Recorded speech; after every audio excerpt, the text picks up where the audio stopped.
तुम्हाला सगळ्यांना माझ्याकडून मकर संक्रांतीच्या हार्दिक हार्दिक शुभेच्छा। तिळगुळ घ्या, गोड गोड बोला, माझ्याशी बोला, सर्वांशी गोड बोला, सासू सासऱ्यांशी गोड बोला, आई वडिलांशी गोड गोड बोला, त्याच्यानंतर मित्रमैत्रिणींशी बोला, दुश्मनांशी पण गोड गोड बोला आणि सगळ्यांच्या पाठीमागे गोड बोला। बाय द वे कशी दिसते मी? आय नो छान दिसते। तर माझी ही जी नथ आहे तर ती मला मायलिकी क्रिएशन कडनं रिसीव्ह झालेली आहे। हे आहे तिचं इंस्टाग्राम पेज, नक्की नक्की फॉलो करा आणि तुमच्या स्पेशल ओकेजनला अजून स्पेशल बनवा। नवीन लग्न झालंय का? हनीमून प्लॅन करतायत का? अच्छा गोवा प्लॅन करताय? नाही काळजी नका करू, मी काही ऍड नाही करते कुठली, पण एक गोष्ट सांगते तुम्हाला, गोव्याला हनीमूनला गेल्यानंतर काय नाही करायचं हे मी तुम्हाला या व्हिडिओमध्ये सांगणार आहे। आता कसं आहे, हा जो एक स्टार्टर पॅक आहे नवीन लग्न झालेल्या बायकांचा गोव्याला गेल्यानंतर, हा एक्सेप्टेबल आहे, पण गोव्याला गेल्यानंतर काय एक्सेप्टेबल नाहीये हे तुम्हाला या व्हिडिओमध्ये कळेल। पहिलाच हनीमून आहे माझे। आता तुम्हाला कळलं का मी कुणाबद्दल बोलते? तर मी बोलते खुळखुळा गँग बद्दल। ती आपली खुळखुळा गँग नाही का, ज्यामध्ये आता एक नवीन सदस्याची एंट्री झालेली आहे, खुळखुळी सॉरी भूमीची एंट्री झालेली आहे, तिच्याबद्दल मी आज बोलणार आहे। तसं मी दोघांबद्दल पण बोलणार आहे। कुठे जायचं हनीमूनला? ओ तुम्हाला जर एखादा ट्रॅव्हल एजंट हनीमूनचं पॅकेज विकत असेल तर आता मी तुम्हाला विकणार आहे हनीमून ब्लॉगिंग पॅकेज। हनीमूनचे विषय कसे निवडायचे? आता आम्ही जाणार हनीमूनला, बॅग पॅकिंग, आम्ही पोहोचलो हनीमूनला, त्याच्यानंतर आम्ही फिरलो, आमचे हॉटेल रूम, आम्ही काय काय बघितलं, आम्ही आता निघालो वापस येताना आम्हाला पोलीस काकांनी पकडलं, आम्ही पोहोचलो आणि आता आम्हाला हनीमूनची आठवण येते। हे सगळे विषय निवडा आणि महिनाभर ब्लॉगिंग करा। मम्मी जादू में मला त्रास देऊ नका।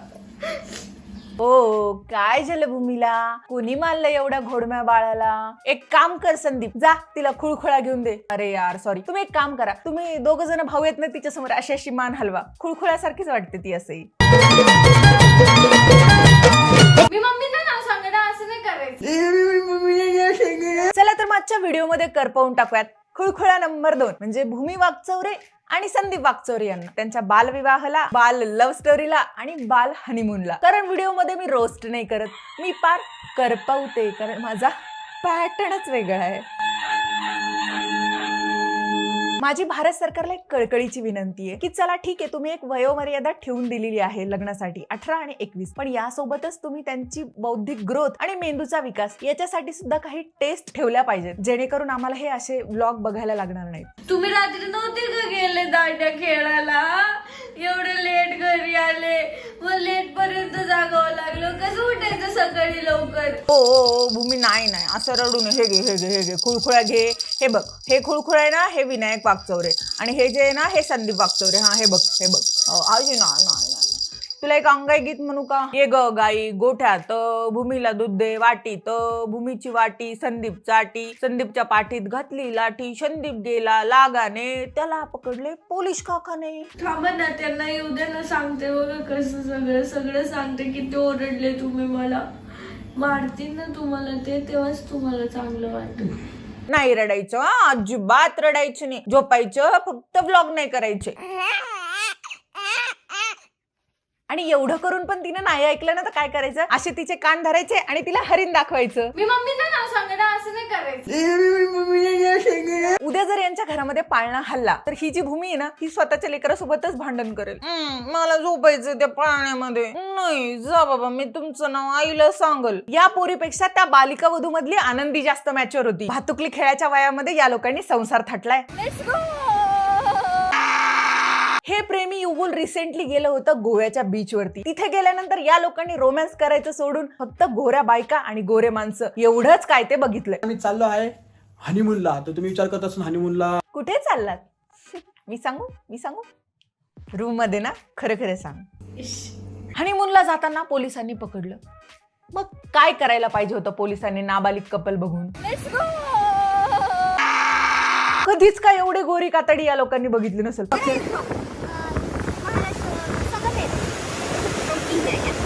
आबा केवढी गोरी बाई आहे, आबा केवढाच गोरा माणूस आहे। त्यांना मराठीत बोल ना, तुम्ही लय चांगले दिसतात। संदीप फक्त तिला एवढंच म्हणत होता, ए भूमे जा त्यांच्याशी बोल, ए भूमे जा त्यांच्याशी बोल। त्यांना मराठीत बोल ना। बडबड ऐकून हगवण आली मला। 2000चे पुढे बनले तर एवढे पैसे नाही आमच्याकडे, त्यांना म्हणलं आम्ही 500 रुपयापर्यंत जेवण बिवण करू, पण पैसे नाहीत तर एन्जॉय नाही। आता जर याला रुपी रेडी बद्दल माहिती असलं असतं तर बायकोला असं बाहेर बीचवरती नाचावं नसतं लागलं, जाऊन तिथे एन्जॉय करता आला असता. रुपी रेडी हे एक इन्स्टंट लोन ऍप आहे ज्यामध्ये तुम्हाला RBI रजिस्टर NBFC मधनं लोन मिळतं. ते तुम्हाला कमीत कमी डॉक्युमेंट्स देऊन लवकर अप्रुव्हल मिळतं आणि यामध्ये तुम्हाला 2,000 ते 25,000 रुपयांपर्यंत लोन मिळतं. आणि हे जे लोन आहे ते डायरेक्ट तुमच्या बँक अकाउंटमध्ये डिस्बर्स्ड होऊन जातं. तुम्हाला अजिबात काळजी करायची गरज नाही. त्यामुळे तुमची कुठलीही रिक्वायरमेंट असू द्यात, म्हणजे तुम्हाला एखाद्याच्या लग्नासाठी पैसे हवे असतील किंवा मित्राला द्यायचे असतील किंवा तुम्हाला मेडिकल इमर्जन्सी असेल किंवा कुठे फिरायला गेल्यानंतर बायकोची हौस पूर्ण करायची असेल, या कुठल्याही गरजेसाठी तुम्हाला इथे लोन मिळतं. हे ऍप तुम्ही डायरेक्टली प्ले स्टोर वरून डाउनलोड करू शकता. याची लिंक मी माझ्या डिस्क्रिप्शन बॉक्स मध्ये दिलेली आहे. ऍप डाउनलोड केल्यानंतर याच्यावरती गेट युअर फर्स्ट लोन यावरती क्लिक करा. मोबाईल नंबर, ईमेल ID आणि तुमचं मंथली इन्कम टाका आणि रजिस्टर करा आणि तुमचं बँक अकाउंट नंबर टाका ज्यामध्ये तुमचं लोन डिस्बर्स्ड होऊन जाईल. आणि यांचा डेडिकेटेड कस्टमर सपोर्ट देखील तुम्हाला अवेलेबल आहे. त्यामुळे काहीही प्रॉब्लेम आला तर तुम्ही डायरेक्टली यांच्यासोबत बोलू शकता. तुमची लोन अमाऊंट आणि टेन्युअर सिलेक्ट करा ज्यामुळे तुम्हाला कळेल की तुम्हाला यावरती किती व्याज भरावं लागेल. एक्सेप्ट करा आणि लोन डिस्बर्स्ड होऊन जाईल. मग आताच या लोन ऍपचा फायदा घ्या. लिंक माझ्या डिस्क्रिप्शन बॉक्स मध्ये दिलेली आहे.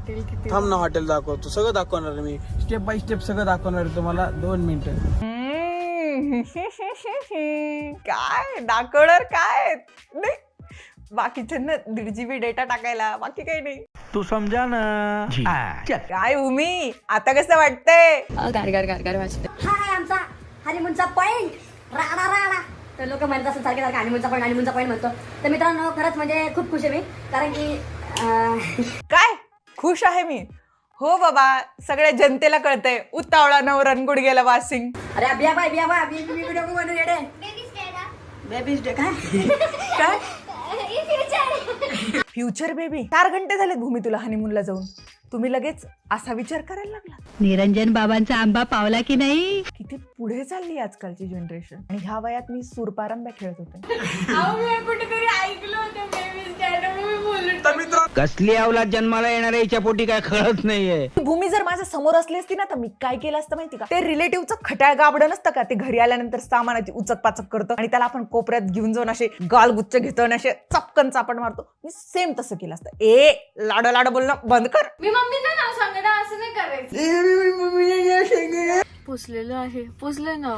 नाही मी सांगणार आहे, हा म्हणायचं होतं तुम्ही. ए भूमी, ती लाड बोलणं अगोदर बंद कर बरं. काय इरिटेट होतं माहिती का? फक्त मलाच नाही, कधी कमेंट सेक्शन बघा तुमचं, सगळ्या कमेंट फक्त भूमीच्या लाड बोलण्यावरती आहेत. पोरी जेव्हा नवऱ्यासमोर अशी लाड बोलतात ना तेव्हा माझ्या डोक्यात तिडीक जाते. आणि फक्त माझ्याच नाही, कितीतरी प्रेक्षकांच्या जाते. काय म्हणतात या सिंड्रोमला आणि हा कुठल्या प्रकारचा रोग आहे आय डोंट नो, पण त्या अर्ध्याच्या वरती पोरींना झालेला असतं. नवीन लग्न झाल्यानंतर त्या नवऱ्यासमोर लाड बोलण्याचा रोग होतो यांना.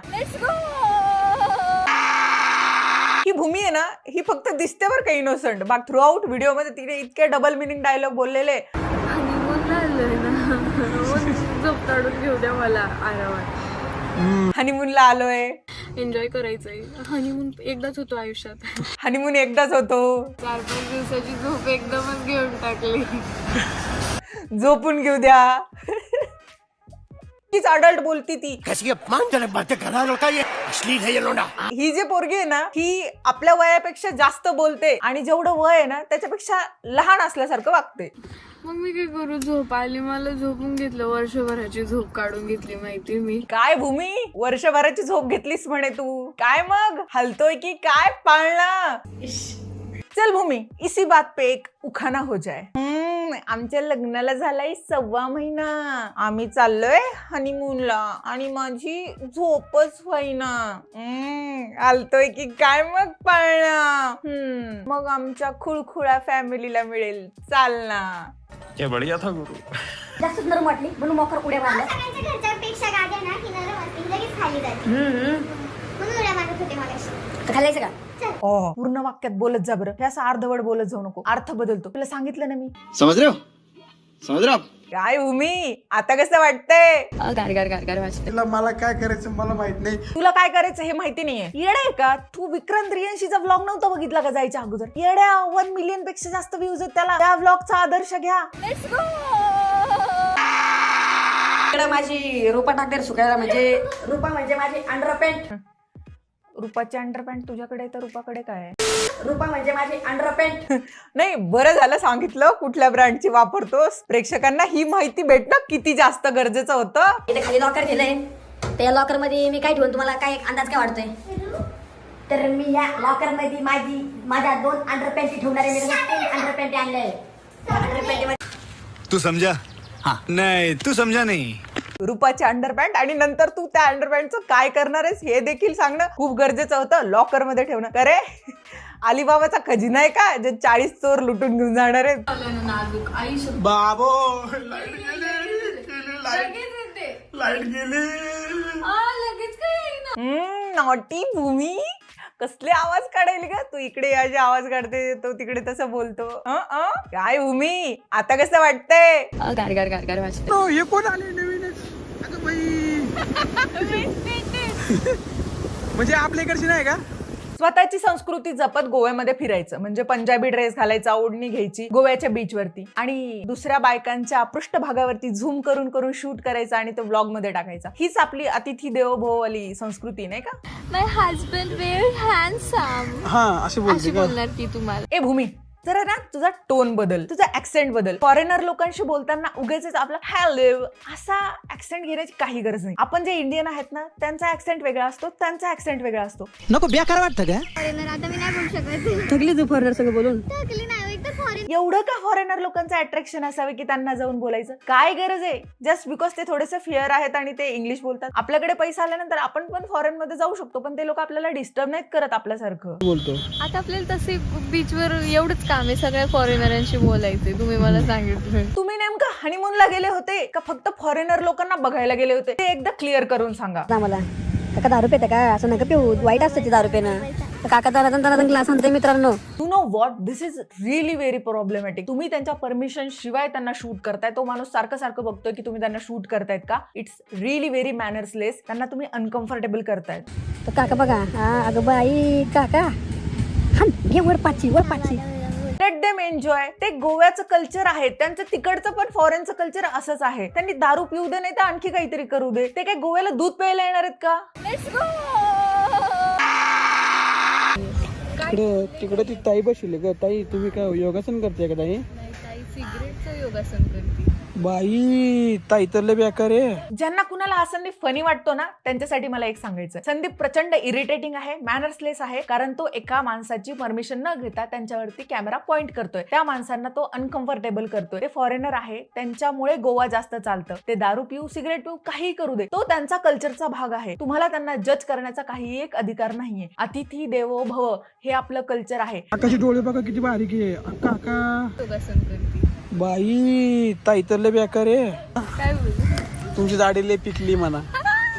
काका लय बेकार हसते काका. गोव्याची अर्थव्यवस्था जी आहे ना ती मेजॉरिटी या लोकांमुळे चालते, फॉरेनर लोकांमुळे. त्यामुळे त्यांच्यावरती जजमेंट पास करणं, त्यांच्यावरती एखाद्या घाणेरडे रिमार्क पास करणं हे बंद करा. तिथे जाऊन हे आपल्या गुणांची उधळण नका करू. आपले पथेटिक ब्लॉगिंग स्किल्स तिथे नका दाखवू. मी मम्मीचं नाव सांगणार असं नाही करायचं.